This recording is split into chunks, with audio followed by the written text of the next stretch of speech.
Assalamualaikum warahmatullahi wabarakatuh, teman-temanku yang selalu dalam lindungan Allah. Masih bersama kami dalam video perjalanan silaturahmi part 2. Melanjutkan video kemarin, kali ini kita masih berada di kota Pasuruan, Jawa Timur. Perjalanan akan kami lanjutkan ke kota Surabaya dan kota Gresik. Di sini mampir dulu ke tempat teman lama kita yang kebetulan menjual dan memproduksi baju takwa yang mereknya cukup ternama. Jadi sekalian kami memilih baju dulu ya.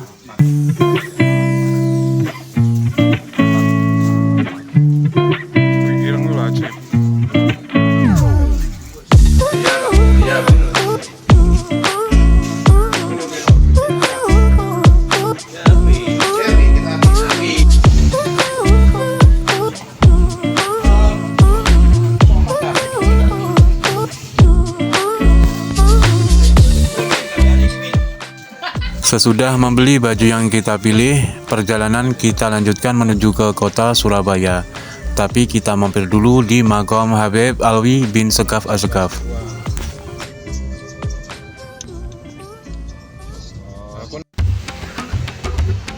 Makamnya terletak di daerah Kebonagung, Kota Pasuruan, Jawa Timur dan berdekatan dengan Masjid Agung di Kebonagung.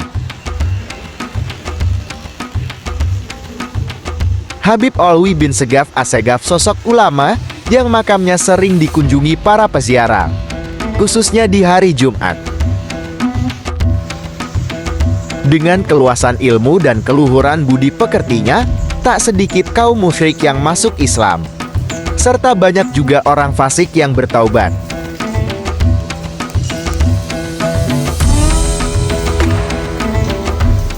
Di tangan beliau pula lahir para ulama. Meskipun dengan berbagai kemuliaan seperti itu, beliau lebih memilih untuk tidak dikenal orang.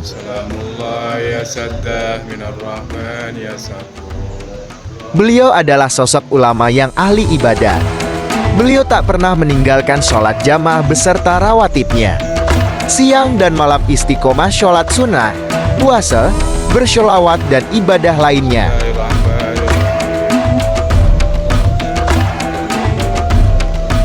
Salah satu guru yang paling berpengaruh dalam diri Habib Alwi adalah Habib Ali bin Muhammad Al-Habsyi, pengarang Maulid Simtud-Durar, dengan samudera ilmunya.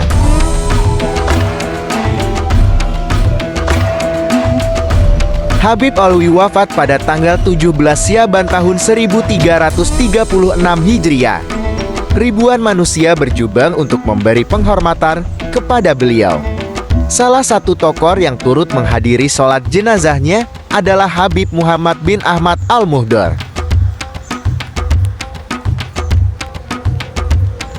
Hubungan beliau dengan Habib Muhammad memang sangat erat. Sebagai sahabat, Habib Muhammad tak segan turun langsung ke liang lahat untuk turut merebahkan jenazah Habib Alwi ke tanah.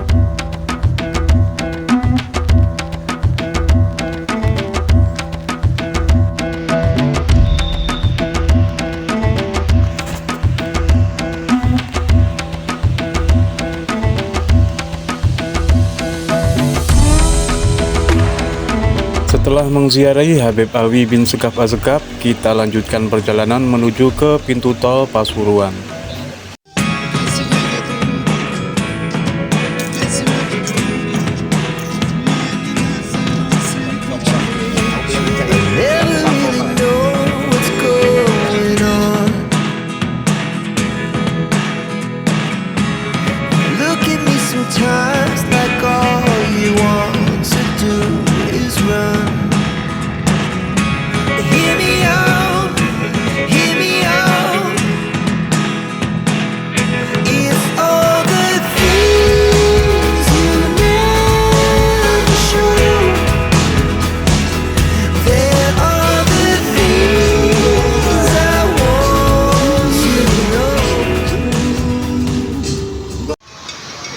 Akhirnya sampai juga di kota Surabaya. Sesampainya di sini kita langsung berziarah di makam Habib Syekh bin Ahmad Bafakih yang makamnya ada di pemakaman Boto Putih. Habib Syekh dilahirkan di kota Syiar pada tahun 1212 Hijriah. anak dari Habib Ahmad Bafaqih, dan silsilahnya sampai kepada Nabi Muhammad Rasulullah Shallallahu Alaihi Wasallam. Setelah beberapa lama memperdalam pengetahuannya, pada tahun 1250 Hijriah, Habib Shah mulai berani mengambil langkah dakwah menyebarkan ilmunya. Ia sempat menjelajahi beberapa kota di Nusantara, sebelum akhirnya memutuskan berlabuh di kota Surabaya.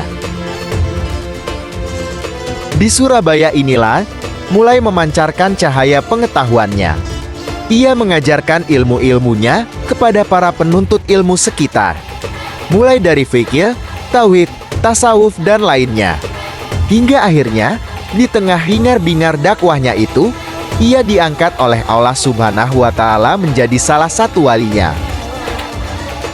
Semenjak itu pula, ia sering terhanyut alam Rabbanian, dan karamah-karamah yang luar biasa senantiasa mengisi kesehariannya. Sebagaimana seorang sufi, Habib Syekh Bafaqih memiliki kepekaan yang tinggi akan syair-syair sufistik.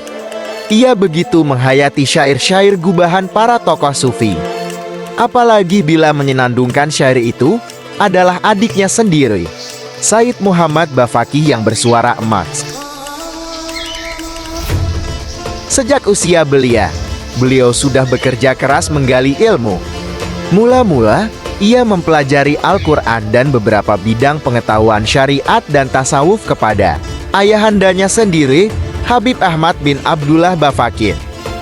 Kisah tentang Habib Syekh bin Ahmad Bafaqih adalah, pada suatu ketika tibalah Habib Syekh di kediaman salah satu pecintanya. Ini bukan kunjungan biasa, akan tetapi kunjungan syarat hikmah.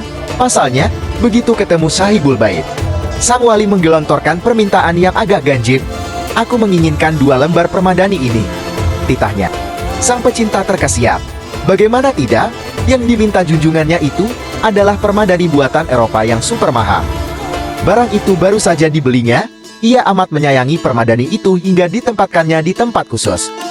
"Begini saja, Anda boleh minta apa saja, asal jangan permadani ini," pinta si pecinta. "Tidak, aku tidak menginginkan lainnya." Sang wali bergeming. Negosiasi alot, dan akhirnya hati pecinta setengah mencair. "Baiklah, kalau begitu Anda boleh mengambil 1 lembar saja." Setelah mendapatkan permintaannya itu, sang wali segera beranjak. Sang pecinta adalah seorang saudagar kaya raya. Sewaktu disambangi sang wali, 2 armada kapal dagangannya tengah berlayar di lautan dengan membawa muatan yang banyak. Sayang nahas mendera, 2 armadanya itu koyak akibat terjangan gelombang. Salah satunya terhempas lalu tenggelam, sementara satunya lagi selamat dan berhasil mendarat. Hati saudagar sedikit lega, syukur tidak kedua-duanya tenggelam. Ia memeriksa kapalnya yang selamat itu dengan seksama, dan terpampanglah pemandangan ajaib di hadapannya. Ya, selembar permadani yang dihadiahkan kepada sang wali telah menambal rapat-rapat bagian yang koyak pada perahunya. Ia terpekur, menyesali perlakuannya pada sang wali. "Mengapa tidak kuberikan kedua-duanya saja waktu itu?" gerutu hatinya. Kisah masyhur tersebut dihikayatkan oleh Habib Abdul Bari bin Syekh Al-Aidrus dan dicantumkan dalam manuskrip Tajul Aras, torehan tinta Habib Ali bin Husain Al-Attas.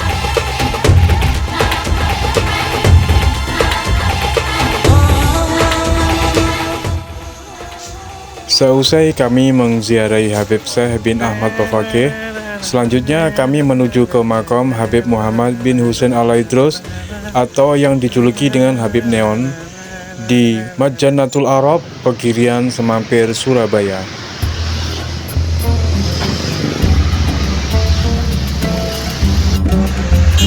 Nama Habib Muhammad bin Husain bin Zainal Abidin bin Ahmad Al-Aidrus bagi warga kota Surabaya cukup dikenal karena karomahnya.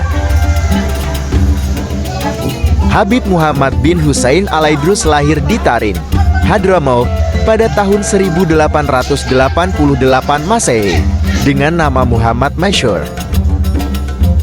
Sejak kecil dia mendapat pendidikan agama dari ayahandanya, Habib Husain bin Zainal Abidin Al-Aidrus. Menjelang dewasa dia merantau ke Singapura. Selama beberapa bulan kemudian hijrah ke Palembang, Sumatera Selatan, berguru kepada pamannya, Habib Mustafa Al-Aidrus. Kemudian menikah dengan sepupunya, Aisyah binti Mustafa Al-Aidrus. Dari pernikahan itu, beliau dikaruniai Sang Pencipta 3 anak laki-laki dan seorang anak perempuan. Salah satu karomah Habib Neon adalah suatu malam, beberapa tahun lalu, ketika ribuan jamaah tengah mengikuti taklim di sebuah masjid di Surabaya, tiba-tiba listrik padam. Tentu saja kontan para jamaah risau dan heboh. Mereka satu persatu keluar. Apalagi malam itu bulan tengah purnama. Ketika itulah dari kejauhan tampak seseorang berjalan menuju masjid. Dia mengenakan gamis dan sorban putih, berselempang kain ridak warna hijau. Dia adalah Habib Muhammad bin Husain bin Zainal Abidin bin Ahmad Al-Aidrus. Begitu masuk ke dalam masjid, aneh bin ajaib, mendadak masjid terang benderang seolah ada lampu neon yang menyala. Padahal Habib Muhammad tidak membawa obor atau lampu. Para jamaah terheran-heran. Apa yang terjadi? Setelah diperhatikan, ternyata cahaya terang benderang itu keluar dari tubuh sang Habib. Bukan main. Maka, sejak itu sang Habib mendapat julukan Habib Neon.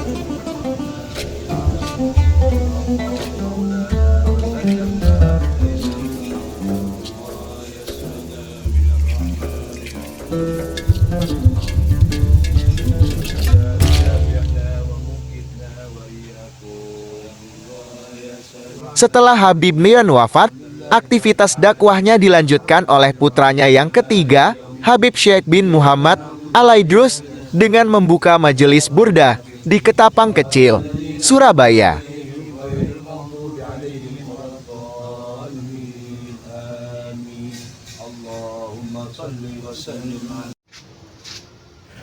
Subhanallah, ternyata di pemakaman ini adalah tempat khusus dimakamkannya zuriat Rasulullah SAW, menyerupai Makbarah Zambal yang saya tahu dari media Tarim. Semoga tidak hanya di sini saja ya kita bisa membuat video ziarah, tapi juga di Zambal Tarim di kemudian hari. Amin ya Rabbal Alamin.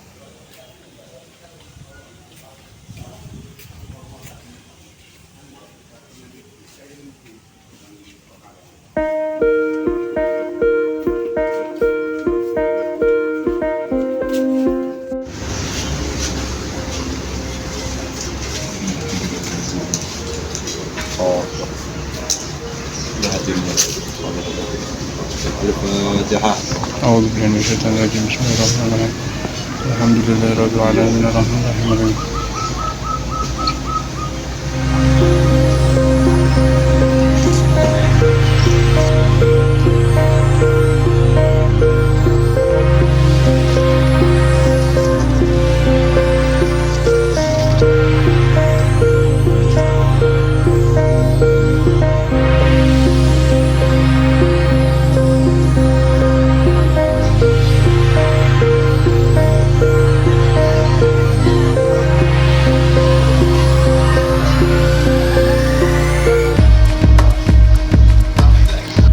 Tak terasa sudah sekitar jam setengah 2 siang. Sebelum melanjutkan perjalanan menuju ke Kota Gresik, kita cari makan siang dulu ya di kawasan Sunan Ampel.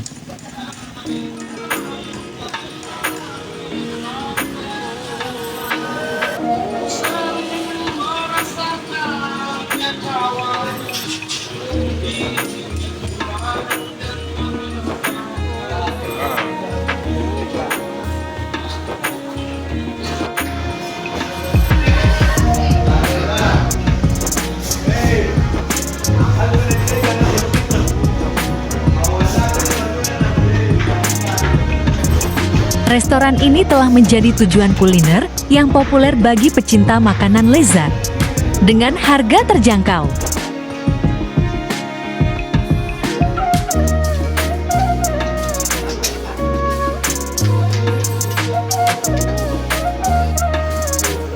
Tim KR Resto menawarkan hidangan nasi Pakistan yang otentik dengan sentuhan lidah Indonesia.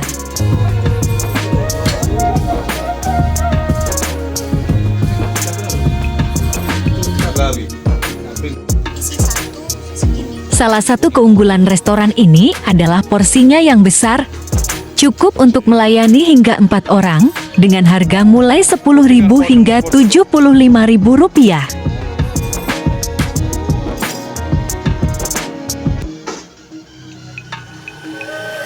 Hal ini membuat MKR Resto menjadi pilihan ideal untuk santap bersama keluarga atau teman-teman.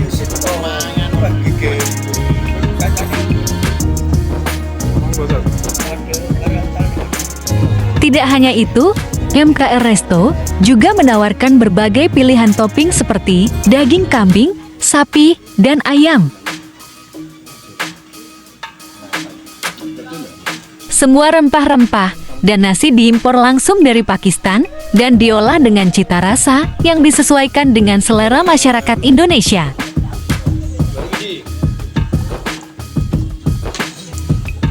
MKR Resto juga menawarkan suasana yang nyaman dan pelayanan yang ramah.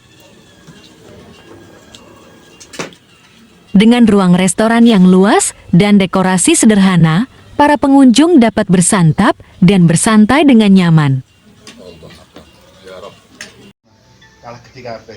Alhamdulillah perut kami sudah terasa kenyang. Saatnya perjalanan kita lanjutkan menuju ke Kota Gresik, Jawa Timur.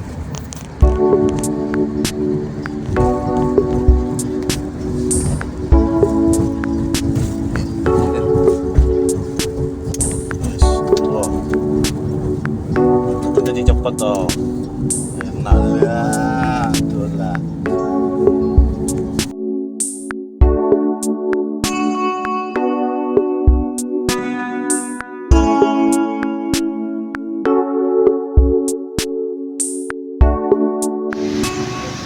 Sekitar pukul 15.30 akhirnya sampai kita di Kota Gresik. Kami langsung menuju ke makam Habib Abu Bakar bin Muhammad bin Umar Assegaf yang makamnya berada di dalam area Masjid Jami Kota Gresik ini.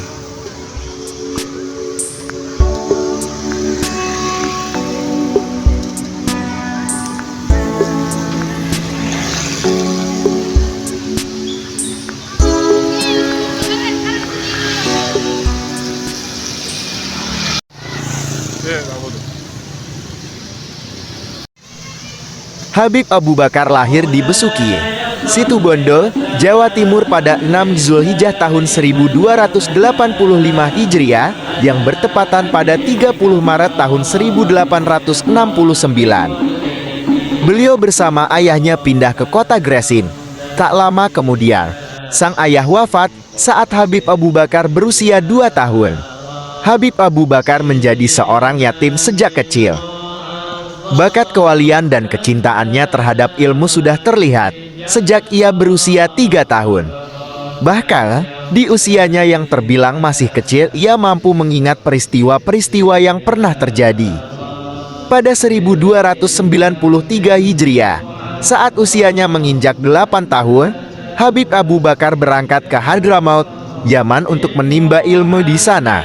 Selama di Hadramaut, Habib Abu Bakar berguru ke beberapa ulama terkemuka, seperti Habib Abdullah bin Umar Assegaf pamannya, Habib Syekh bin Umar bin Segaf Assegaf, Habib Ali bin Muhammad Al-Habsyi penulis Maulid Simtudur, dan Habib Abdurrahman bin Muhammad Al-Masyhur, mufti di Hadramaut pada zaman itu.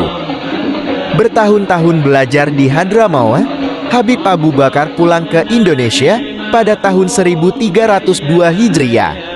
Dengan ditemani Habib Alwi bin Segaf Assegaf, ia sempat menetap di Besuki untuk memperdalam ilmu agama yang diperoleh dari Hadramaut.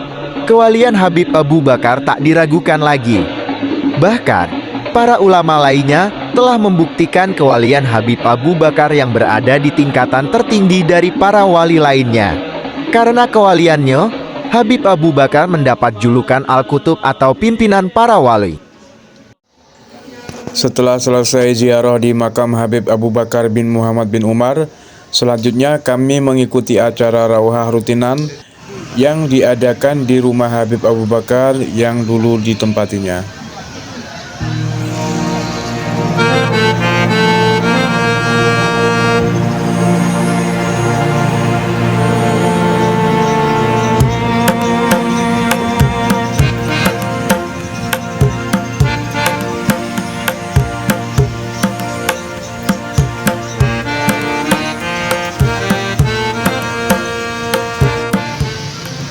Dan tibalah kita di mana acara Rawahah diselenggarakan. Setiap tahun kami selalu ke sini untuk menghadiri acara haul. Namun tidak bisa masuk ke dalam ruangan di tempat dibacakannya kitab. Kali ini alhamdulillah kita bisa masuk ke ruangannya. Kali ini kita tidak memakai translate suara ya, karena banyak kalam hikmah di dalamnya.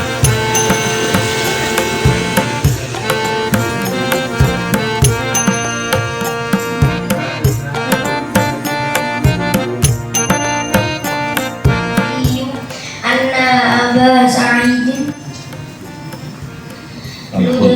الخدري أو مثل الملوك على الأسرة شك إسحاق قالت فقلت يا رسول الله ادعو الله أن يجعلني منهم فدعا لها رسول الله صلى الله عليه وآله وسلم ثم وضع رأسه ثم استيقظ وهو يضحك فقلت وما يوفقك يا رسول الله قال ناس من أمتي عرضوا علي غزاة في سبيل الله كما قال في الأول قالت فقلت يا رسول الله ادعو الله أن يجعلني منهم قال أنت من الأولين وركبت البحر.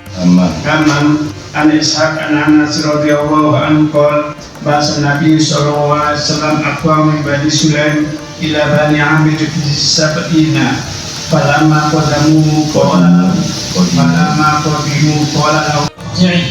قال حدثنا عبد الأعلى عن حميد قال سألت أنسا قال حدثني عمرو بن زرارة قال حدثنا أن أرد إلى أرذل العمر وأعوذ بك من فتنة الدنيا وأعوذ بك من عذاب القبر فحدثت به مصعبا فصدقه. يا الله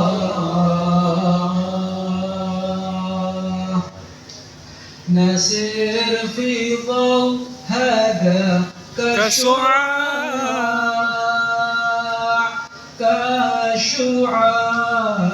في الدار هذه صالح الجامع أقرأ نوينا على من أسلفنا الصالحون وعلى من نواه محبوب وترسل الفاتحة. أعوذ بالله من الشيطان الرجيم.